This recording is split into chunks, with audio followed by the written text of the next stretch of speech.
Hi, my name's Hannah and I work for J Parker's. I'm going to show you how to make a bulb lasagna using popular varieties from our range. So I'm just going to go straight in with some bulb fibre. You can use multi-purpose compost as well, but I'm using peat-free bulb fibre for this.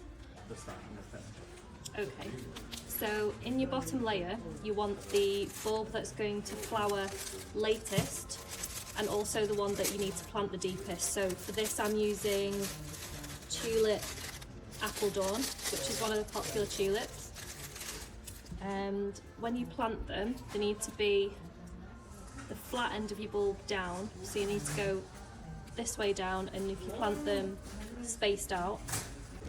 So now I'm going to go in with Narcissae tape, which is our most popular daffodil variety.